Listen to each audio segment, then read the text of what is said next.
नमस्कार दोस्तों, स्वागत है आपका हमारे channel the will power academy में। आज हम लोग आधुनिक भारत शुरू करने जा रहे हैं, जो कि आपके सामने शॉर्ट्स नोट्स उपलब्ध कराए गए हैं। तो पढ़ेंगे हम लोग आधुनिक भारत के बारे में।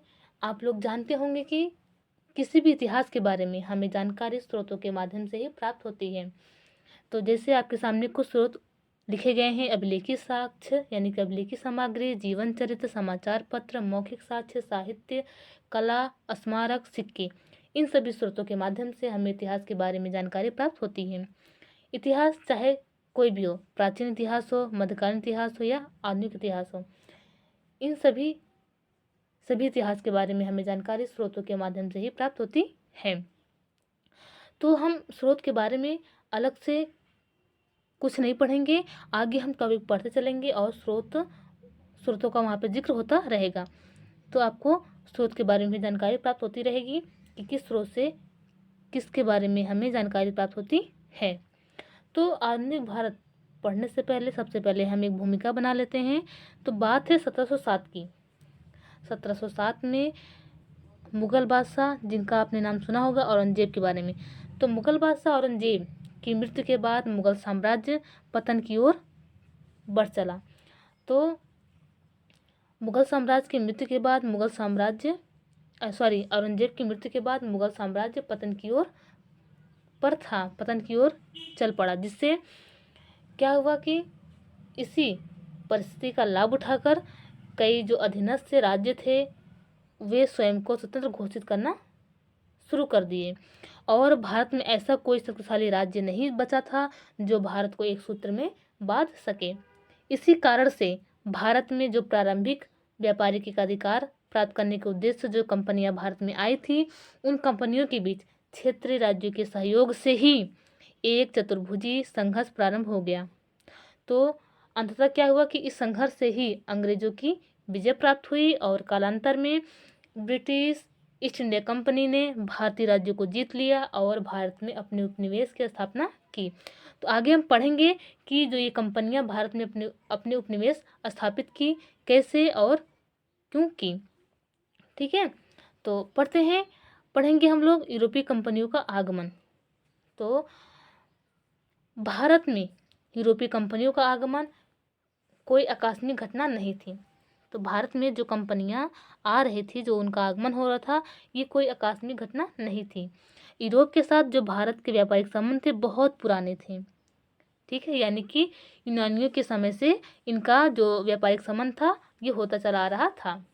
मध्यकाल में यूरोप और दक्षिण पूर्व एशिया के साथ भारत का व्यापार अनेक मार्गों से चलता था, लेकिन सवाल उठता है कि आखिर ऐसा क्या परिस्थितियां बनी कि यूरोपियों को एशिया से व्यापार के लिए पुनः नए मार्गों की खोज करनी पड़ी। तो आइए देखते हैं कि ऐसी कौन सी परिस्थिति बनी जिससे यूरोपियों को समुद्री मार्ग की खोज करनी पड़ी। बात है 1453 में ऑटो साम्राज्य ने कुस्तुनतुनिया पर अधिकार कर लिया, जिससे यूरोपियों का भारत से व्यापार होने वाला जो स्थल मार्ग था वह रुक गया।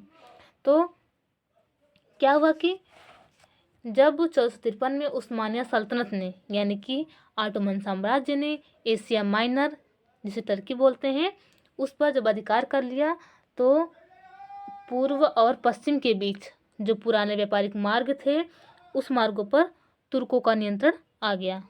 ठीक है, इससे क्या हुआ कि इस तरह से पूर्वी देशों और यूरोप के बीच यानी कि भारत और यूरोप के बीच जो व्यापारिक मार्ग थे उस पर अंकुश लग गया। अब क्या हुआ, जब व्यापारिक स्थल पर नियंत्रण हो गया तुर्की लोगों का, तो उन्होंने यूरोपियों का यानी कि जो यूरोपियों का भारत से व्यापार हो रहा था वह व्यापार रुक गया, क्योंकि वे लोग यूरोपियों को उस रास्ते से व्यापार करने नहीं दे रहे थे क्योंकि उनका नियंत्रण था। ठीक है, तो इसलिए उन्हें क्या हुआ कि इसीलिए व्यापार करने के लिए भारत से सुरक्षित समुद्री मार्गों की तलाश करने लगे। तो इनका जो मार्ग तलाश करने का उद्देश्य था, यूरोपीय लोग जो प्रारंभ में व्यापार करने के लिए समुद्री मार्ग की खोज कर रहे थे, इनका यही उद्देश्य था कि अरबों और वेनिस वासियों को एक अधिकार तोड़ना था, तुर्कों की शत्रुता मोल लेने से बचना था। ठीक है, यूरोपीय लोग समुद्री मार्ग की खोज करना शुरू कर दिए। क्यों? क्योंकि वह चाहते थे कि अरब और वेनिस के व्यापारियों को एक अधिकार तोड़ा जा सके और तुर्कों की शत्रुता मोल लेने से बचे और पूर्व के साथ सीधा उनका व्यापारिक संपर्क स्थापित हो। ठीक है, बात है 15वीं और 16वीं सदी की। तो देखते हैं क्या हुआ इसमें। इस समय पुनर्जागरण शुरू हो गया था, तो इसके चलते नए समुद्री मार्ग की खोज करना कठिन कार्य नहीं था, क्योंकि पुनर्जागरण के समय भौगोलिक खोजें हो रही थी और नए नए आविष्कार प्रारंभ हो रहे थे। इसी आविष्कार के जरिए जहाज का निर्माण हो रहा था और दिशा सूचक यंत्र का आविष्कार किया गया। दिशा सूचक यंत्र को कुतुबनुमा भी बोलते हैं। तो जब जहाज के जरिए यात्री यात्रा करते थे तो इसी दिशा सूचक के सहारे वह दिशा का पता लगाते थे।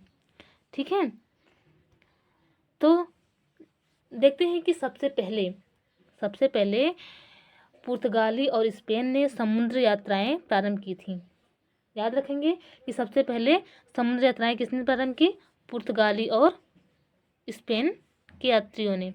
तो देखते हैं आगे। देखिए, बात करते हैं कोलंबस की, जो कि स्पेन का एक नागरिक है। तो कोलंबस ने 1492 में भारत की खोज पर निकला था। कोलंबस 1492 में भारत की खोज पर निकला था, लेकिन वह गलती से भटककर अमेरिका चला गया। तो जिसके परिणाम स्वरूप कोलंबस ने 1492 में अमेरिका की खोज की। ठीक, अब बात आती है पुर्तगाली यात्री वास्को डी गामा की।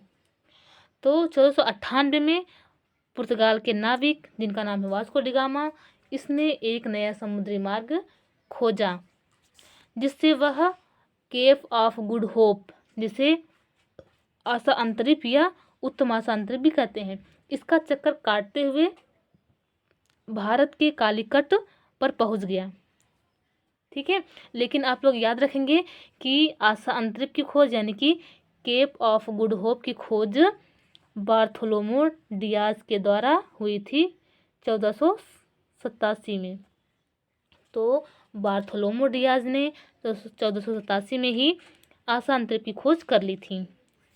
अभी हम मैप के जरिए आपको दिखाएंगे कि आशा अंतरिक्ष कहाँ पे है।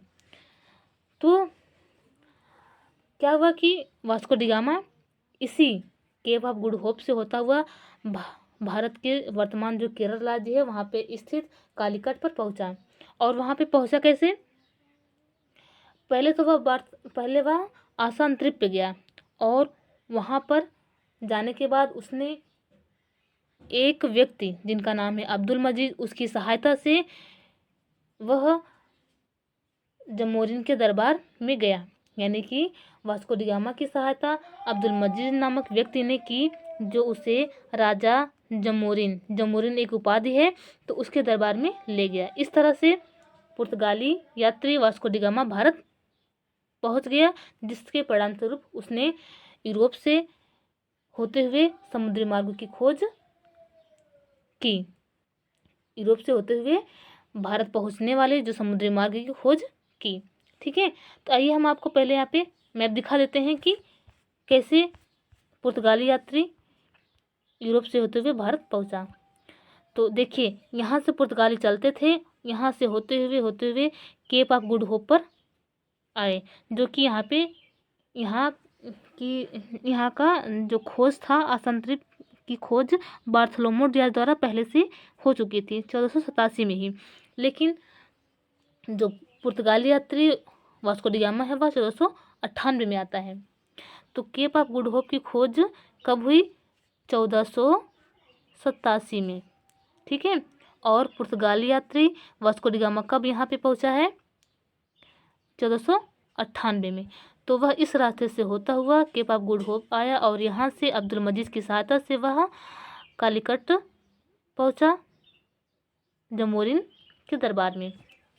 इस प्रकार वास्को डी गामा यूरोप से होते हुए भारत जाने वाले समुद्री मार्गों की खोज कर ली। ठीक है, तो देखते हैं आगे।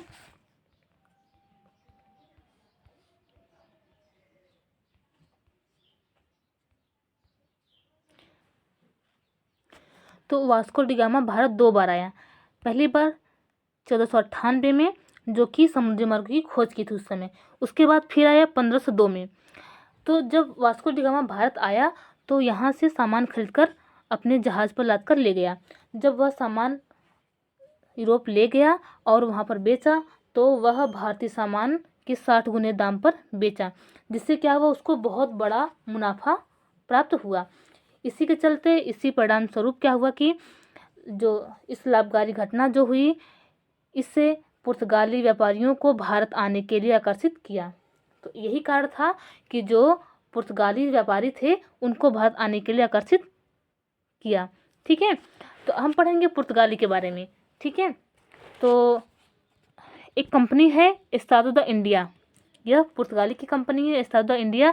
तो इस कंपनी की स्थापना की गई और पोप द्वारा इस कंपनी को व्यापार करने का अधिकार दे दिया गया। ठीक है, तो 1453 में ही जो पूर्वी सामुद्रिक व्यापार थे उस पर आज्ञा पत्र दे दिया गया था। लेकिन 1500 ईस्वी में पेड्रो अल्बरेज कैम्ब्राल के नेतृत्व में 2 जहाजी बेड़े भारत आए। ठीक है, तो क्या हुआ कि खोज कब हुई, 1498 में, लेकिन 1453 में ही सामुद्रिक व्यापार के लिए आज्ञा पत्र दे दिया गया था। जो पोप थे अलेक्जेंडर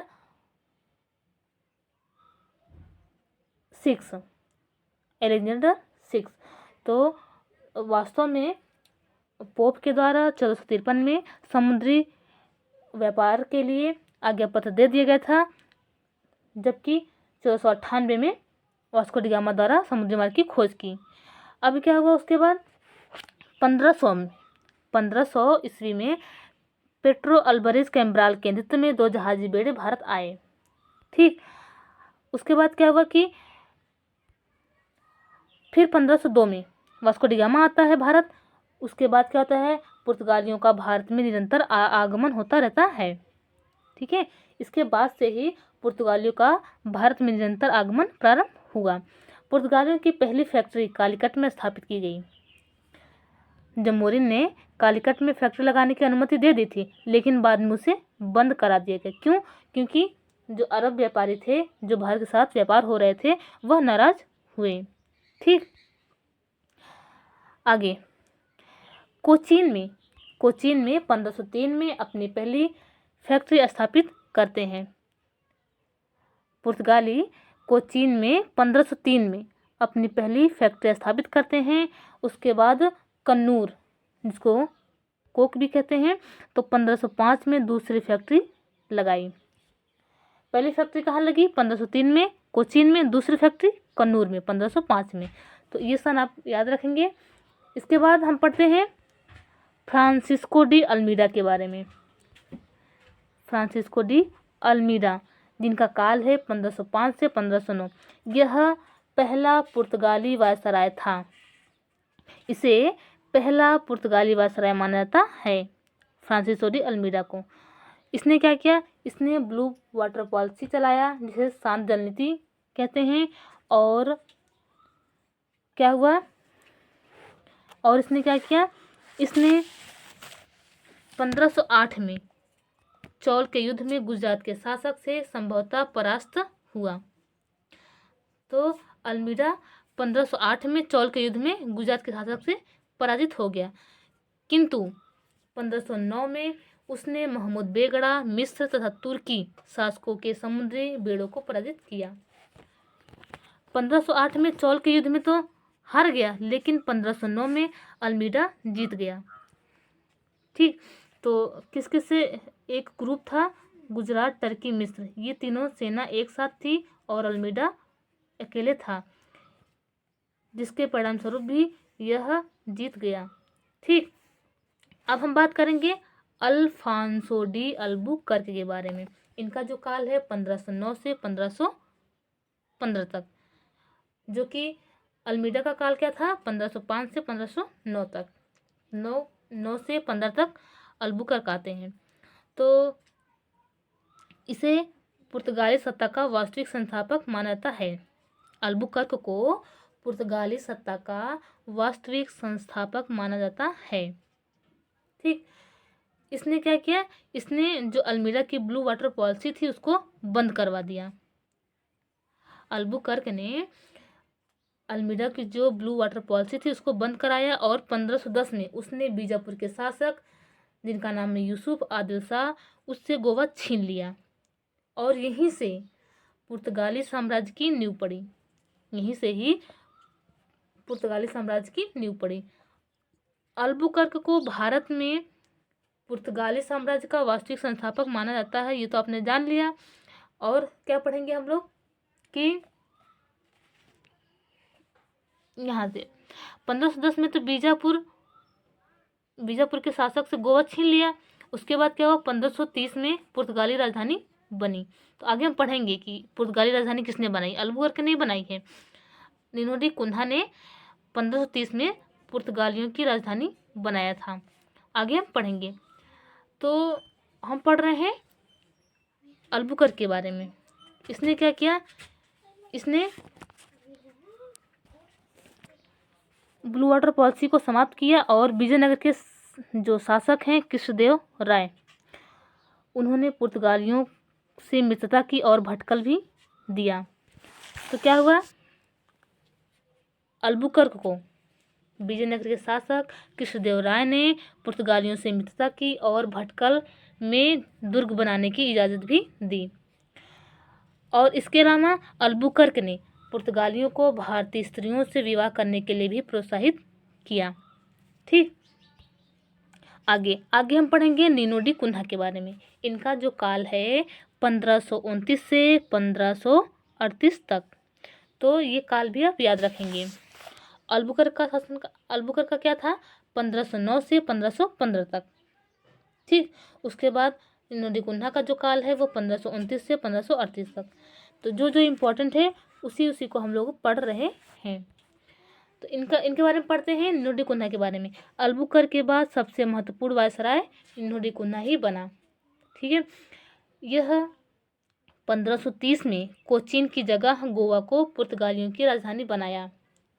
तो नीनो डी कुन्हा ने क्या किया, पहले कोचीन थी पुर्तगालियों की राजधानी, लेकिन 1530 में गोवा को पुर्तगाली की राजधानी बनाया और सेंट टोमे तथा हुगली में पुर्तगाली बस्तियां भी बसाई। ठीक है, और हम देखते हैं कि नीनो डी कुन्हा ने गुजरात के शासक, जिनका नाम है बहादुर शाह, से मुलाकात की और उसी के दौरान जहाज पर उसकी हत्या कर दी, जिसके परिणामस्वरूप बसीन 1534 में और द्वीप 1535 में आधिपत्य कर अपने अधीन कर लिया। ठीक है, तो नीनो डी कुन्हा ने बसीन को 1534 में और द्वीप को 1535 में इस पर आधिपत्य करके स्थापित कर लिया। आगे बताती है कार्टेज व्यवस्था की। तो कार्टेज व्यवस्था क्या होता है, देखते हैं। यदि कोई जहाज जल मार्गों से आता जाता है तो उसे एक प्रकार का कर कार्टेज देना होगा। कार्टेज क्या है, एक लाइसेंस है। ठीक है, तो अकबर ने भी कार्टेज दिया था, इस चीज़ को भी आप याद रखेंगे, क्वेश्चन में पूछा गया है। अकबर ने भी कार्टेज दिया था। ठीक, आगे पुर्तगाली यानी कि पुर्तगालियों के द्वारा ही भारत और जापान के बीच जो व्यापारिक संपर्क थे वह बना। पुर्तगालियों के द्वारा ही भारत और जापान के बीच व्यापारिक संपर्क बना, इस चीज़ को आप याद रखेंगे, इम्पोर्टेंट है। जो स्टार वाला सिंबल दिया गया है तो आप समझ जाएंगे कि वह आपके एग्जाम के पॉइंट ऑफ व्यू से इम्पोर्टेंट है। आगे पुर्तगाली भारत में कौन कौन सी चीज़ें लेके आए हम लोग देखते हैं, जैसे तंबाकू, आलू, टमाटर, मक्का, प्रिंटिंग प्रेस, ये सब पुर्तगालियों ने भारत में लाए थे। इसके बाद बात आती है 1661 की। ठीक है, 1661 में पुर्तगाली राजकुमारी जिनका नाम है कैथरीन, इनका विवाह ब्रिटिश राजकुमार चार्ल्स द्वितीय से हो गया, जिससे क्या हुआ, भारत में जो बम्बई क्षेत्र था वह ब्रिटिशों को दहेज के तौर पर प्राप्त हो गया। पहले मुंबई किसके अधीन था? पुर्तगालियों के अधीन। लेकिन जब पुर्तगाली राजकुमारी कैथरीन का विवाह हो गया तो उन्होंने दहेज में चार्ल्स द्वितीय को दे दिया। और बाद में क्या हुआ, बम्बई को 10 पाउंड वार्षिक किराए पर ब्रिटिश कंपनी को दे दिया। आगे हम मैप के जरिए देखेंगे कि कहाँ कहाँ पर पुर्तगाली बस्तियाँ स्थापित की गई थी। तो यहाँ पे जो रेड कलर का आइकन दिया गया है वह भारत में पुर्तगाली बस्तियाँ जो स्थापित की गई थी, यहाँ पे उसको दर्शाया गया है। तो देखते हैं कौन कौन सी बस्तियाँ हैं, जैसे कुन्नूर, कालीकट और पुलिकट, नागपट्टनम, गोवा, बम्बई, दमनदीप, सूरत, हुगली, ये सारे क्या हैं? पुर्तगाली बस्तियाँ हैं। ठीक है, आगे आगे हम पढ़ेंगे डच के बारे में। तो देखते हैं डच जो कि हॉलैंड से आए हुए थे। डच पुर्तगालियों के बाद डचों का आगमन हुआ। डच हॉलैंड से आए हुए थे, हॉलैंड के निवासी थे, जो कि वर्तमान में नीदरलैंड के नाम से जाना जाता है। तो हॉलैंड को वर्तमान में नीदरलैंड के नाम से जाना जाता है। बात है 1596 की। 1596 में कार्नेलिस डी हाउटमैन, यहाँ पे लिखा गया कार्नेलिस डी हाउटमैन 1596 में केप ऑफ गुड होप से होते हुए सुमात्रा तथा बाटेन पहुंचने वाला प्रथम डच नागरिक था। ठीक है, अब बात करते हैं 1602 की। तो 1602 में डच कंपनी जिनका नाम है वेरिंगते ओस्ट इंडियस कंपनी, डच कंपनी का नाम है वेरिंगते ओस्ट इंडियस कंपनी, जिसे वीओसी भी कहते हैं। तो इसकी स्थापना की गई, जिसे डच संसद ने एक चार्टर जारी करके कंपनी को युद्ध करने, संधि करने, इलाके जीतने के लिए और किले बनाने का अधिकार दे दिया था। तो डच संसद ने कंपनी को अधिकार दे दिए ये सारे। बाद में विभिन्न डच कंपनियों को मिलाकर United east India company of Holland रखा गया। तो स्टार्टिंग में डच कंपनी का क्या नाम था? वेरिंगते ओस्ट इंडियस कंपनी थी, लेकिन बाद में इसका नाम बदलकर United east India company of Holland रख दिया गया था। ठीक है, तो क्या हुआ कि डच प्रारंभ में इंडोनेशिया तक केंद्रित थे। प्रारंभ में जो डच थे वह इंडोनेशिया तक ही केंद्रित थे, लेकिन मसालों के व्यापार में संलग्न थे। जब वह इंडोनेशिया में व्यापार करते थे, उस पर केंद्रित थे, तो वहाँ पे मसालों के व्यापार में संलग्न थे। लेकिन जब भारत के साथ उनका संपर्क हुआ तब इन्होंने व्यापार में सूती वस्त्र के व्यापार को भी शामिल कर लिया, जिनका इससे अत्यधिक लाभ हुआ। जब वे भारत से सूती वस्त्र का व्यापार करने लगे तो उन्हें इससे अत्यधिक लाभ मिलने लगा। अब देखते हैं कि डचों की, अच्छा ये भी याद रखेंगे कि जो भारत से संपर्क हुआ डचों का वह वस्त्र व्यापार का प्रारंभ था। व्यापार जो हुआ किस चीज़ में प्रारंभ हुआ? व्यापार का वस्त्र व्यापार में। ठीक है, तो देखेंगे कि जो डचों की पहली फैक्ट्री थी वह कहाँ पे स्थापित की गई? 1605 में मसूलीपट्टनम में। तो इस चीज़ को याद रखेंगे कि डच की पहली फैक्ट्री 1605 में मसूलीपट्टनम में स्थापित की गई। ठीक है, जहाँ से वे अपने सिक्के भी ढालते थे, परंतु आगे चल के वे नागपट्टनम को मुख्यालय बना दिया।